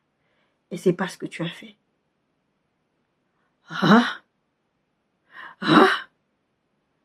Eh ben ouais, c'est pas ce que tu as fait. Et du coup, il m'a donné la stratégie. Combat spirituel, pour m'expliquer comment je dois prier, comment je dois prier, tout ça. Le Seigneur m'a donné toute une stratégie. Qu'est-ce que je dois faire? Bon, j'avoue, je suis pas motivée. Mais bon, il faut le faire, parce que c'est... Attends, tu vas demander des conseils à Dieu. Dieu te donne des conseils. Il faut suivre les conseils des gens. Achitophel, là, il a donné un conseil à Absalom. Absalom l'a pas écouté, il est parti se suicider. Vous imaginez? Et vous, Dieu vous donne des conseils, vous ne les pas écouter. Vous allez avoir des problèmes. Il vous donne des stratégies de combat, de prière. Et là, on peut prendre tous les cas de David dans ses stratégies de guerre. Il vous donne des stratégies de combat et de prière. Comme je viens de vous donner un peu mon exemple. Là, le Seigneur va me donner comment je dois prier avec la Bible, etc. Il va me donner des stratégies pour que je puisse débloquer cette situation de mariage. D'accord? Et aussi, vous pouvez voir tous les exemples que je vais vous donner avec David. Et il y en a d'autres. Hein. Il y avait plusieurs exemples comme ça où dans l'Ancien Testament, où les gens vont consulter Dieu, et souvent, même d'ailleurs, à l'époque, dans l'Ancien Testament, consulter Dieu, c'est d'aller voir les prophètes. Et la Bible dit qu'on les appelait des voyants. C'est parce qu'ils allaient voir Dieu, ils savaient que Dieu allait leur donner une réponse. En tout cas, ils allaient consulter Dieu. Tous les cas où David allait consulter Dieu, là, les quelques exemples que je vous ai donnés. Et ici, il y a cet exemple de Matthieu 17, 19, 21, où ils vont aller essayer de chasser un démon, et le démon ne va pas parler, il ne va pas partir. Jésus va leur donner deux situations qui font que le démon peut ne pas partir. Il va dire à cause de votre incrédulité. Parce que si vous n'êtes pas incrédule, vous pouvez dire c'est comme votre foi, c'est à cause de votre incrédulité, leur dit Jésus, je vous le dis en vérité, si vous aviez de la foi comme un grain de sénévé, vous diriez à cette montagne, transporte-toi d'ici là, et elle se transporterait, rien ne vous serait impossible. Vous avez un problème de foi, et deuxièmement, vous avez un deuxième problème, c'est que bon, ce type de démon ne part que par le jet de la prière. Pas parce que quand vous devez aller chasser un démon, vous devez aller jeûner et prier, parce que des fois, vous vous trouvez dans une situation où vous devez chasser un démon, vous n'avez pas le temps d'aller jeûner et prier. En fait, c'est un style de vie. Une fois, le Saint-Esprit m'a expliqué ça. C'est un style, il m'a expliqué vraiment bien. Je vous ferai peut-être ça une fois. Il m'a bien expliqué. En fait, le jeûne, c'est un style de vie. D'ailleurs, c'est ce que Jésus va dire quand vous jeûnez. Il dit pas lorsque vous allez jeûner. Non, il dit quand vous jeûnez, oui. En fait, c'est pour dire, en fait, c'est tellement quelque chose qui doit être dans votre normalité. Quand je vois des gens faire des jeûnes intermittents, des jeûnes pour la santé, c'est bon pour votre santé le jeûne, c'est bon pour votre santé physique, c'est bon pour votre santé spirituelle. Et normalement, si vous avez un style de vie de jeûneur, vous n'êtes pas censé être gros. On n'est pas censé être gros. Pas pour les histoires de problèmes de santé. Pourquoi? Parce que c'est notre style de vie. C'est pas jeûner juste une journée, hein. C'est vraiment autre chose. D'accord? Et va lui dire, ce jeûneur, pourquoi? Parce que tu vas aller consulter Dieu, il va te donner la stratégie, c'est tel démon-là. C'est là, c'est parce que il y a un lien familial. Une fois, le Seigneur m'a expliqué que j'avais des phobies parce que j'avais pas été sécurisée dans mes émotions quand j'étais enfant. Parce que j'en avais marre. J'ai dit, Seigneur, ça fait longtemps que je me bats avec cette phobie, ça fait longtemps que je prie, que je te supplie de retirer ça. Et un jour, comme ça, le Seigneur m'a répondu. Il m'a dit, en fait, cette phobie, elle vient d'une insécurité d'enfance. C'est pour ça que tu as peur. Et pareil, Seigneur, voilà, je suis un pacte avec toi, tu sais que je suis attirée par les personnes de couleur blanche, etc. Le Seigneur me dit, mais tu es attirée par les blancs parce que tu as été violentée par des noirs. Tu as eu l'abandon des noirs, tout comme ça. En fait, si tu ne vas pas consulter Dieu, tu ne vas même pas comprendre d'où viennent tes traumas. Tu ne vas même pas comprendre d'où viennent certaines situations dans ta vie. C'est important d'aller consulter Dieu. Donc, il vous donne des stratégies de combat et de prière. Il révèle l'état de votre cœur. Parce qu'en vrai, souvent on aime prier pour les autres. On aime dire, ou quand on écoute même une prédication, on va avoir tendance à dire, oh, ça parlera à telle personne. Et moi, ces derniers temps, pareil, je pose la question, le Seigneur me dit, mais en fait, mon problème, c'est pas avec ton futur conjoint, mon problème, c'est avec toi que j'ai. Et si le Seigneur ne vient pas travailler, ne vient pas te dire ça, parce que toi, tu vas toujours croire que le problème, c'est les autres. Tu vas toujours croire que mon problème, c'est l'autre, il m'a fait ça, il m'a blessé. Donc, et le Seigneur va te dire, mais mon problème n'est pas avec l'autre. Le problème, il est avec toi. C'est toi que je vais transformer dans ton cœur. Une fois, je me plaignais d'une sœur à l'époque qui faisait que me faire des mauvaises choses à l'église. Et un jour, j'en ai eu marre. Je suis allée me plaindre auprès du Seigneur. J'ai dit au Seigneur, c'est quoi ça? Tu ne parles pas à elle. Et moi, quand c'est moi, tu te fâches contre moi. Et tu me dis ci, et tu me dis ça, et tu me mets au coin, et tout ça. Et le Seigneur m'a dit, qu'est-ce qui t'a dit que je ne lui parle pas? Déjà d'une. Et deuxièmement, c'est pas ton problème ce que je fais avec elle. Mon problème, c'est avec toi. Quand vous consultez Dieu, il va vous révéler l'état de votre cœur. Psaume 139, 23, 24 dit, sonde-moi, ô Dieu, et connais mon cœur. Éprouve-moi et connais mes pensées. Regarde si je suis sur une mauvaise voie et conduis-moi sur la voie de l'éternité. Qu'est-ce qu'il y a dans mon cœur? Sonde-moi, Seigneur. Montre-moi. Parce que des fois, vous ne savez pas ce qu'il y a à l'intérieur de vous. Le Seigneur va révéler une espèce de colère. Et ce que le Seigneur est en train de faire en ce moment dans ma vie par rapport au mariage, par rapport à me préparer au mariage, c'est parce qu'il y a des choses que je ne sors pas de moi parce que je ne suis pas confrontée à un vis-à-vis. Et maintenant que je suis confrontée à des personnes, je dois t'es obligé parce que, en fait, tu réalises pas l'état de ton cœur tant que tu n'es pas confronté à certaines situations. Une fois, j'ai dit au Seigneur, mais Seigneur, moi, je crois que j'étais en train d'être, je sais plus qu'est-ce que je discutais avec le Saint-Esprit, mais il y a des années, hein, et je disais au Saint-Esprit, mais, tu sais, Seigneur, moi, j'ai la facilité de demander pardon, et c'est pas faux, fondamentalement faux, sauf avec une personne. J'ai la facilité de demander pardon aux gens, de pardonner vraiment parce que j'estime que la parole de Dieu dit, et puis de toutes les façons, je parlais comme ça. Le Seigneur me dit, tu sais, telle personne t'a pas pardonné. Il va vous révéler l'état de votre cœur. J'ai dit, comment ça, telle personne? Mais bien sûr, j'ai pardonné. J'avais dit que je pardonnais à cette personne. Je l'ai même dit autrefois, je me rappelle. Oui, mais tu l'as pas pardonné. Tu as l'impression que tu as pardonné à cette personne parce que tu l'as déclaré, parce que tu l'as décidé. Mais tu ne sauras que tu l'as vraiment pardonné que quand tu seras en face de cette personne. Et là, tu sauras l'état de ton cœur.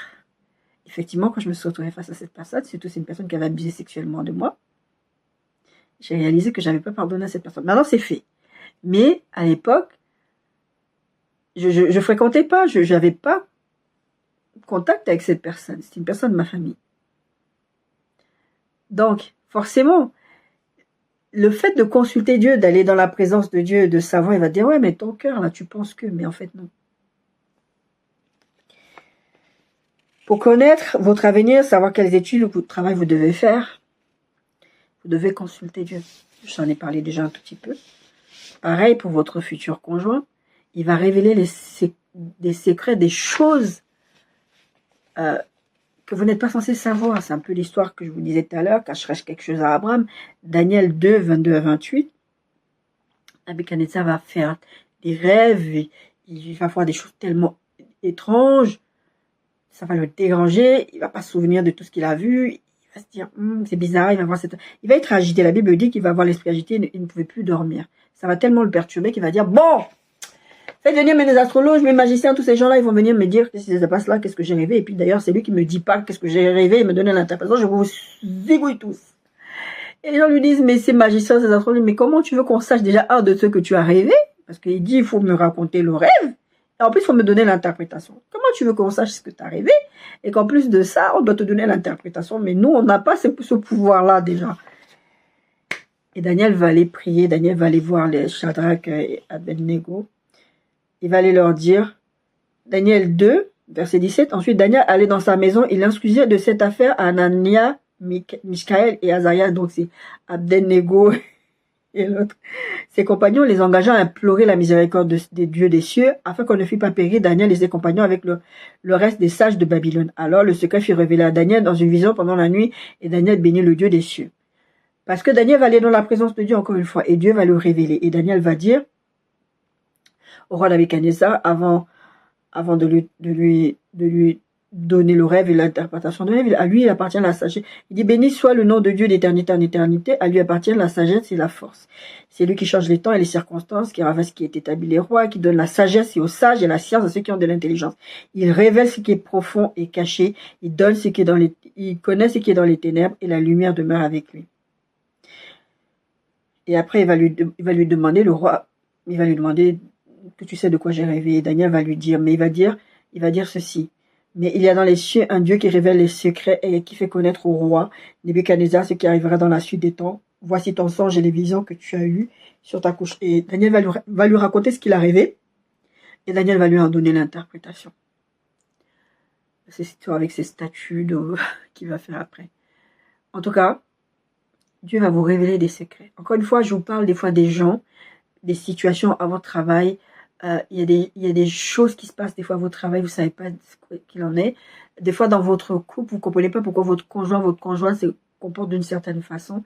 Vous savez pas que peut-être quelqu'un est en train de manipuler la personne de façon spirituelle en ayant fait des trucs de fétiche chez la personne, parce que la personne a laissé une porte ouverte. C'est souvent comme ça que ça se passe. D'ailleurs, c'est toujours comme ça que ça se passe. Ou peut-être que dans son entourage, quelqu'un est en train de lui parler. Le serpent, vous savez, vous parle dans l'oreille. Et maintenant, votre femme est devenue impolie. Maintenant, votre mari est devenu méchant avec vous. Maintenant, il se passe des choses. Et vous allez vouloir peut-être vous séparer de la bonne personne que Dieu vous a envoyée parce qu'il y a cette situation qui se pose. Mais Dieu qui révèle les secrets va vous révéler qu'il y a ça. Donc, il va vous donner une stratégie. Comme je l'ai dit, il va vous donner une stratégie. Il va vous donner une stratégie, d'accord? Il révèle les secrets. Il vous donne même des diagnostics médicaux. Moi, j'ai rêvé, le Seigneur m'a donné tu souffres de ce truc-là, c'est ça que tu as. Dans un rêve, il me l'a dit. Ça a tourné des années. Après, il m'a dit, oui, c'est ça que tu as. Mais le Seigneur me l'avait dit, ça. Le Seigneur m'a même donné, il m'a pas donné le nom de la maladie, il m'a dit qu'il y a une maladie que je vais avoir, qui est un diagnostic de mort, mais je vivrai. C'est pas encore arrivé. Je ne vais même pas prier pour que le Seigneur empêche, parce que pour moi, c'est un arrêt de Dieu. C'est juste pour que j'ai confiance, que je sache que si un jour, quand le médecin va venir me dire, on a trouvé ça, parce que j'ai tellement de trucs qu'on trouve à chaque fois que je vais faire des examens médicaux, que je serais, oh, c'est pas grave. C'est pour ça d'ailleurs, à chaque fois que j'ai un diagnostic, je suis là, oh. D'accord? Pour savoir à quoi ou à qui vous avez affaire, ça je viens un peu de le dire, à qui, mais à quoi aussi. Parce que la Bible nous dit qu'on n'a pas à combattre la chair et le sang, mais les dominations, les autorités. Il y a des personnes qui disent des choses, qui se comportent avec vous, qui vous parlent. Si vous avez le discernement des esprits, vous savez que cette personne parle de la part d'une entité, d'un esprit méchant, d'accord? Pour comprendre vos angoisses, vos comportements et votre passé, je vous ai donné un peu l'exemple tout à l'heure par rapport à moi. Dans la Bible, il y a des choses que vous voyez, des comportements de père en fils, d'où ça vient ça, pourquoi les enfants de David ont fait ça. Même dans votre propre vie, il y a des choses dont vous n'êtes même pas au courant, vous n'étiez même pas né, on ne vous l'a pas dit. Il y a quelques jours, le Seigneur m'a révélé quelque chose par rapport à un truc dans ma famille. Parce que, à un moment donné, tu es là, tu te dis, mais pourquoi il y a toujours ce problème-là dans ma famille? Même si tu arrives à discerner parce qu'il y a un truc derrière spirituellement, mais ça vient d'où? Le Seigneur va vous révéler ces choses-là. Et pour ça, vous devez consulter Dieu. Quand vous voyez tout le temps c'est bloqué, ah, dans ma famille c'était ça, c'est ça. Les femmes ne se marient pas, il n'y a pas de ceci. Je constate que non seulement les femmes ne se marient pas, mais au travail, c'est très peu de personnes sur 12 enfants de ma grand-mère, non, 11 enfants de ma grand-mère. Combien travaillent? Et on n'en parle même pas des petits-enfants. Il y a un blocage qui se fait quelque part. Et là, qu'est-ce que tu fais? Tu vas demander à Dieu, mais c'est quoi ce bail? Le Seigneur révèle. D'accord? Donc, on voyait des blocages. Pourquoi mon enfant... Une fois, je vais demander, pourquoi l'enfant il se comporte? Pourquoi l'enfant a écrit comme ça? Pourquoi elle est un enfant sage? Elle ne se comporte pas comme ça? Pourquoi elle est comme ça? Le Seigneur va me révéler parce qu'il s'est passé quelque chose avec telle personne. Ah, et je vais régler la situation. Mais je comprenais pas, je voyais bien qu'il y avait un problème quelque part, mais je ne pouvais pas savoir d'où vient le problème parce que il fallait que j'aille consulter le Seigneur. Le Seigneur pour comprendre de quoi il s'agit. Donc vous allez comprendre vos angoisses, des choses qui viennent, comment ça vient et pourquoi ça vient, vous allez comprendre. Des choses que vous avez vu. Moi, combien de psy j'ai vu, ils n'ont jamais détecté certaines choses chez moi. Ils n'ont jamais détecté. C'est le Seigneur qui va me révéler. Pourquoi tu es attiré par ce type de personne, pourquoi tu te comportes, pourquoi tu as peur, pourquoi tu as tout le temps dans des peurs. Ah, vous allez me dire, ouais, la peur ne fait pas de Dieu, il faut lier la peur. Non, des fois, il y a des peurs, en fait. Oui, il faut lier la peur, mais il faut comprendre d'où elle vient, parce que tu vas lier la peur. Ok, tu vas peut-être pas avoir peur là maintenant, ça va revenir, parce que tu n'as pas traité le fond du problème. Comme je vous prenais l'exemple la dernière fois du démon qui va venir, c'est nettoyer, et il va revenir avec 7 démons. Et ça va devenir pire encore. Pourquoi? Parce que vous n'avez pas compris d'où venait le problème. Vous n'avez pas traité le problème là-bas. Vous n'avez pas remplacé le mensonge par la vérité. Donc, vous allez, peut-être là, sur le coup, tu vas pas avoir peur, mais ça va revenir. Et quand vous ne consultez pas Dieu, vous pouvez vous retrouver dans des situations désastreuses.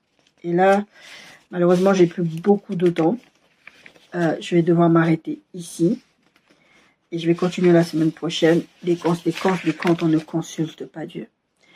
Je vous en ai un tout petit peu parlé dans ce message-là, un tout petit peu à gauche à droite, mais je vais vraiment revenir sur ce texte-là, parce que vous allez comprendre à quel point c'est grave de ne pas consulter Dieu, même si je pense qu'au fond, vous le savez déjà, avec tout ce que je vous ai dit, vous le savez déjà, mais je vais vraiment vous parler de ce cas-là, et que le Seigneur vous fortifie, que le Seigneur vous aide, et que vraiment, notre titre, c'est « Consulter l'Éternel en tout temps ».